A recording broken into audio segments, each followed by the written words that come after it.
What happened to DLC? Big Surf Island, Ballad of Demonetized Tony, MCLA South, Central, Undead Nightmare, Borderlands is Everything, The Crew 2 Wild Run, Far Cry 3 Blood Dragon. I want to start this video on a positive note. DLC of Old Glorious. DLC that when I bought it, I thought, oh yeah, I am grateful. I should be paying more for these expansions. They added so much content, so much to do in terms of events to do. Let's talk Midnight Club, but they added the whole map for free and then provided the cars if you paid for it and paid the expansion, and you got some storyline and some races. Those were the good old days of DLC. Sure, there's a whole bigger list that I could have gone through. In my personal preference, there's a lot of stuff for Little Big Planet, for example, that completely changed the game. But I didn't want this video to be over a year long. I could make a video at some point just listing all the best DLCs, which I might actually do. But as I said, that is the positive note of this video. We're now going to flip sides, and we're going to go to the not so great of what happened to DLC. So, what happened? Welcome to Forza Island 32. Later this year, the Horizon Festival is heading to Fortune Island, where you'll hunt for hidden treasure and explore the most extreme terrain ever seen in a Horizon game. This is the largest expansion we've ever made, and it's full of epic driving experiences. Wow, you sound dead excited, mate. Let's play it again, but without music this time, because that adds a bit of a dramatic effect. This is the largest expansion we've ever made, and it's full of epic driving experiences. Wow, now I'm really excited. Granted, this is just a teaser. I'm gonna be fair here. All they did is blow smoke out Forza's bottom and say, oh, it's the best thing ever. It's the best thing ever. It's the best thing ever. It's the best. And that's all you need to say for the fanboys to go, oh! Now look at that island. That is a nice island. I bet the end of the DLC is like from here to here. That's like every video you're gonna get from it of me racing across. So the extent of the gameplay in this island. But this island, it's not just any... Oh, this one has storms. Wait a second. So what else do you get from this amazing new expansion that they're delivering onto our plates next month? 3 or 4 cars that we don't really care about. I mean, look at the other one. The one with the snow on it. To be fair, on that one, we did buy a car pass. I buy the car pass so I get all the cars.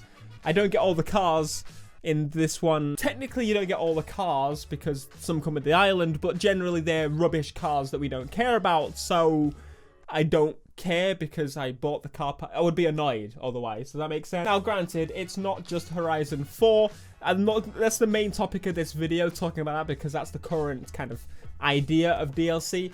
But there is some other bad DLCs that I wanted to go over. GTA 5's biggest DLCs were Heist and Cunning Stunts, which in comparison to the Ballad of Gay Tony is basically nothing. Another island that rained, an update to a game to make it not broken, DLC that you needed to win, DLC that added 10 races, DLC that we don't want to talk about, an update to add a feature that the last game already had. Again, to be fair, we're doing both sides of the argument here. A lot of those are free updates, content that was added later post-launch. Maybe, however you want to face it, it could have been that, oh, they've been lazy and they didn't add it inside, whatever. Or you could say that they're adding free content. Either way, you didn't pay an extra penny for it. It came, they gave you it. So, to be fair, it's fair. And a lot of people obviously say that those are funded by microtransactions, which generally they are. I am personally for microtransactions when they're done correctly. I've talked about this stance before. If microtransactions are in the game, I generally don't go, oh. As long as they don't unbalance the game and make it extremely difficult for those that don't want to buy the microtransactions, I don't mind. The Crew 2, for example. If you need to buy microtransactions, there's something really wrong. Can't say that. But at the same rate, you can't just have microtransactions. There has to be a reason for having those microtransactions, which to me would be free updates. The Crew 2 is going to be getting free updates. One should actually be next month, which is going to be the PvP, which I'm super excited about. The first Need for Speed reboot that came out, that had a whole bunch of updates that were really great. For example, it just stepped and stepped and stepped up its game each time. The updates for Payback, not as good. They did spend most of the time for the first update fixing the game, so that pushed kind of an update back, and then we got free roam finally. And let's be real, it was already in the game beforehand, so I don't really know what they were doing there. But, you know, let's, again, be fair, those are free. We can make a massive list of companies that add microtransactions into the game and basically gave you nothing for it, which is where I get peeved off. GTA, sure, you can argue that it's now completely unbalanced. It is. But it wasn't up until Cunning Stunts. Cunning Stunts was like the final like big expansion, and I think then it was probably passed down and like, all right, now just you can milk the absolute heck out of it, because before that it was fine. I mean, sure, you can now do the heist. You can do heists like 3 times a day and be able to afford all the new DLC when it comes out. I say 3 times a day. 3 times do the heists, or do a heist, and then you got the money. Sure, I mean, in every single situation, every single game, there's ways around it, and you know, there's if you're the right type of person, you can do it. If you're the wrong, you know, if you're the wrong type of person, you don't want to put the time in, then sure, microtransactions might sneak up on you, like, hey, wanna buy some stuff that you can already get in the game for free. I'm rambling here, but what happened to DLC? I mean, if you look back, it just.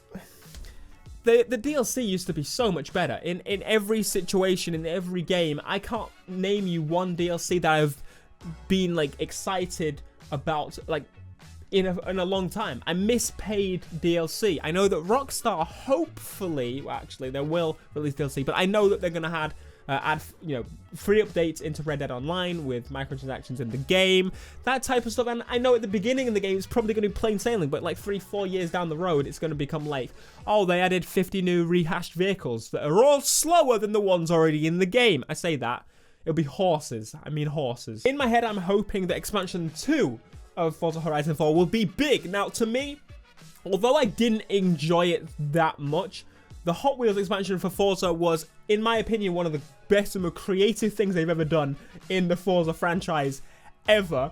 And that only other thing they've done, the most creative thing ever to me, the seasons, which every Forza fan seems to complain about.